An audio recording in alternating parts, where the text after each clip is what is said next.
My name is Gibson, and I'm the creator of the Personal Development School. This is your daily breakthrough video. And in this video, I want to talk to you a little bit about how a secure person might react if their partner doesn't call them back.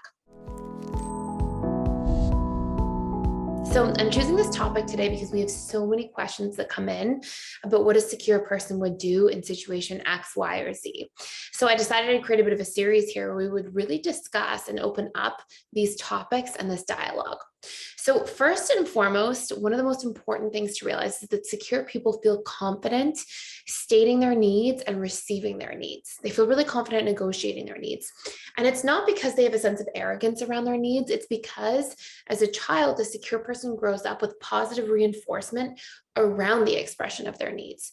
So it basically conditions a person to come to believe that they are worthy and deserving of having those needs met. It's basically, you get this reinforcement that says, hey, it's okay to have needs. This is normal. This is healthy. This is how it should be, essentially. So it becomes a person's baseline or standard, sort of like their set point from which they believe communication should unfold. So when a secure person is in a relationship with somebody else and they don't get a call back, the first thing that happens is they don't tend to make it mean something about themselves. So we'll see sort of an absence of a lot of core wounds that are related to insecurely attached style. So we won't see the secure person make it mean, oh, I'm not good enough. I'm not lovable. I'm not worthy. I did something wrong. I am bad. It's my fault. I'm about to be abandoned. There isn't that meaning that the person tends to give to it, which actually tends to help them to see another person a little bit more effectively, right? Because when we're not making it mean something about ourselves, there's room to actually empathize and try to understand what's going on from a different person's perspective, which in turn is more likely to facilitate better communication. So if I don't have this like wound that's there in my conditioning, in my programming at a subconscious level, that jumps to, oh my gosh, it's my fault. I did something wrong. I'm bad, or the person doesn't like me, or I'm going to be rejected. Then I can be like, oh, what's going on with that person? Maybe they had a hard day. Maybe they are going through a hard time at work. Maybe they're busy and they forgot. Maybe they don't realize how much it's important for me to discuss, being consistent in a relationship and having a call back and having a two-way sort of communication here. So the first thing is that the person recognizes their unmet need and then they don't personalize it. And then, so that's sort of our second thing. Now our third thing becomes, then they go about communicating it from a regulated space. So they would probably get curious first. So you might see somebody go, hey, is everything good? We didn't get a chance to connect yesterday. And I know you said you were going to call back. So just wanted to see what happened. And they would open it from a place of curiosity. It wouldn't be like passive aggressive curiosity where it's like, hey, I noticed you didn't call me back. Like, did something bad happen to you? Like there's no tone in it, right? It would be sort of like, hey, is everything good with you, from your end? And then they would proceed once they sort of had the information of the person said, I forgot, or I didn't feel like talking on the phone, whatever it might be.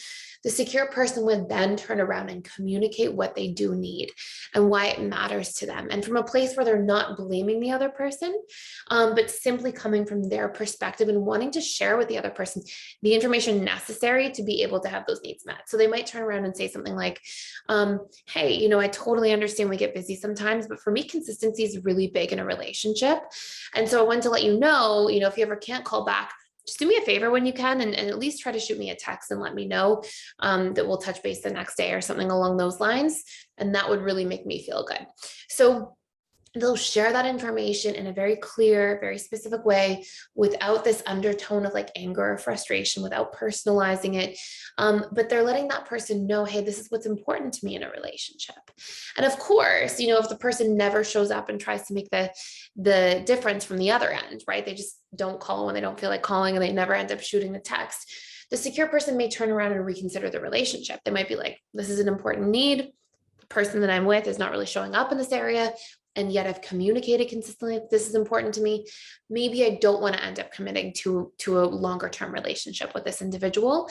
And again, it would be based on other things happening in the relationship, how long the couple's been together. Is this like sort of the dating stage? How important is it that there is this consistency around calling back and communication to the secure person? So these are some of the key things that you're going to see in terms of this facilitation of communication between the secure person and their partner. So if you want to do a deeper dive into actual communication in relationships and you want some free resources to help you really move to the next level, we actually have a course inside the Personal Development School called the Communication Scripts course. And it actually has all of these scripts for like how to tackle challenging situations and break them down. And we have 60 different potential situations based on attachment style. So an AP not getting called back, an FA, a DA, but we have all different types of situations, somebody pulling away, somebody ghosting, and how to actually communicate about these things and through these things. And you can check that out for free for 7 days using the link in the description box below. So I hope you enjoy. Thank you so much for watching and for being here. Please like, share, and subscribe if you haven't already, and I will see you in the next video.